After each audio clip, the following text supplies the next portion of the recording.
thousands of Indian students. The exact same question. Germany's new DMAT exam.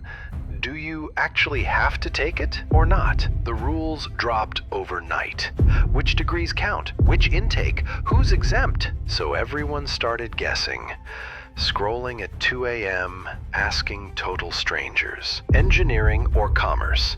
Exempt or not? Because what's official is final.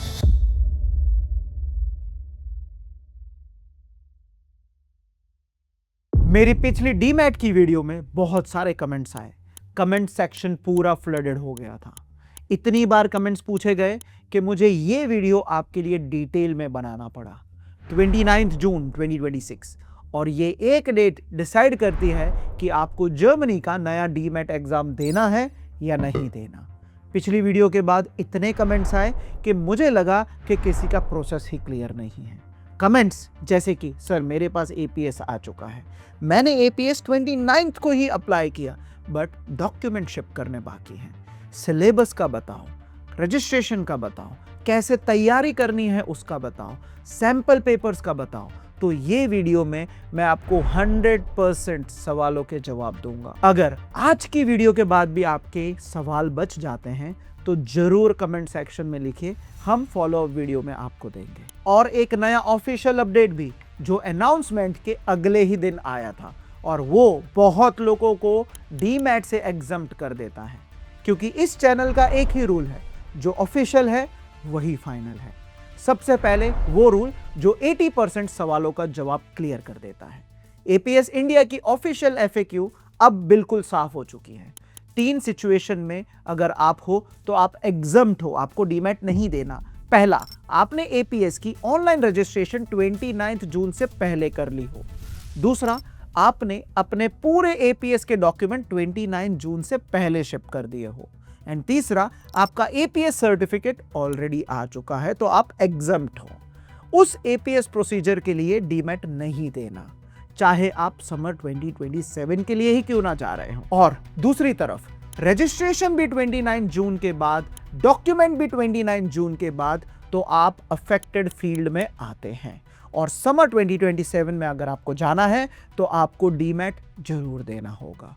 और यहाँ वो नया update जो शायद आपने मिस कर दिया हो। जब 29 जून को डीमैट अनाउंस हुआ तब ये ट्रांजिशनल रूल्स इतने साफ नहीं थे। अगले ही दिन 30 जून को एपीएस ने ऑफिशियल क्लैरिफाई कर दिया। ऑनलाइन रजिस्ट्रेशन 29 जून से पहले हो गई हो तो आप एग्जम्प्ट हो। डॉक्यूमेंट्स बाद में भी गए हो तब भी चलेगा, आप एग्जम्प्ट हो। कुछ व्यूअर्स ने इसको कमेंट्स में भी लिखा और हमें बहुत अच्छा लगता है जब ये व्यूअर्स अपडेटेड हो।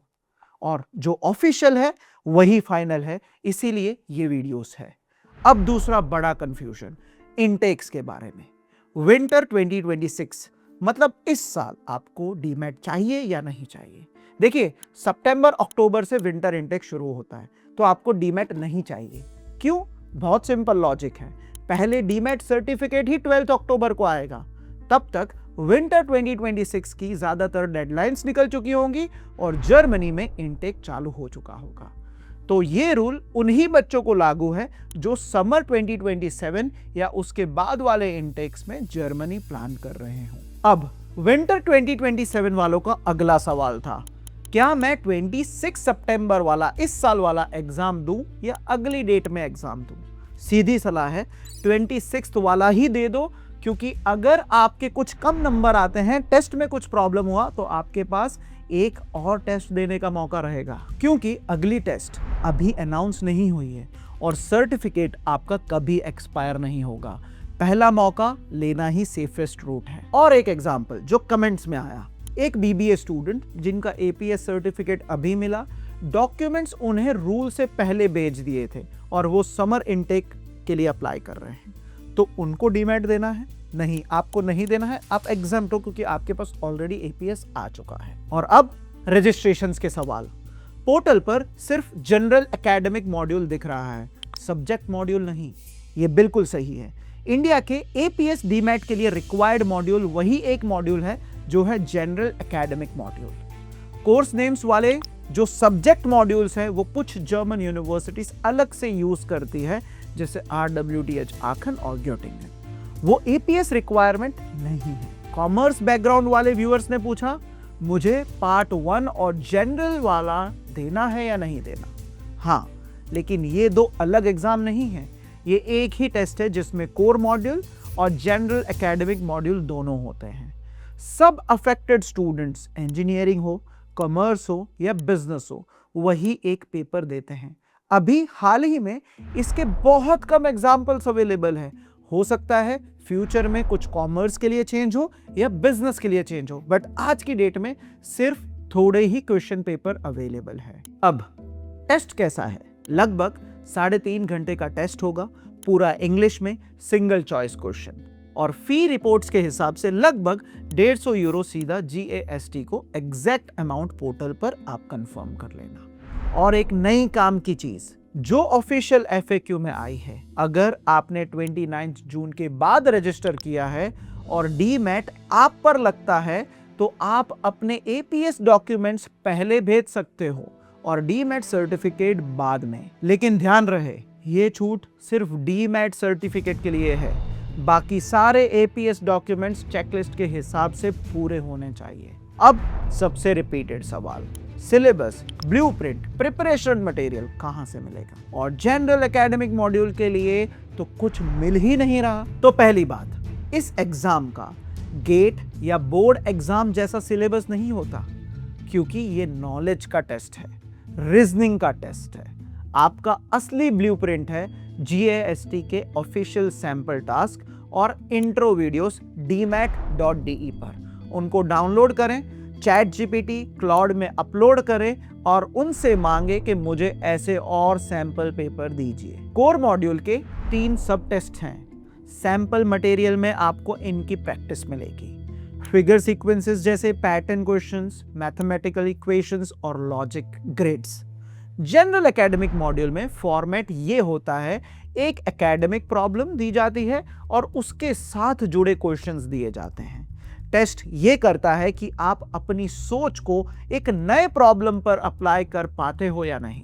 इसीलिए जनरल एकेडमिक मॉड्यूल का अलग सिलेबस नहीं मिलेगा, उसकी तैयारी है रीजनिंग प्रैक्टिस, जो आप डाउनलोड करके AI प्लेटफॉर्म्स को देके और टेस्ट एक्सट्रैक्ट कर सकते हो। टेस्ट AS स्टाइल मटेरियल इसमें काम आ सकता है, क्योंकि टेस्ट बनाने वाली बॉडी टेस्ट AS ही है। और एक वार्निंग, अभी मार्केट में डीमैट सिलेबस और पक्का स्कोर वाली कोचिंग बिकना शुरू हो जाएगी।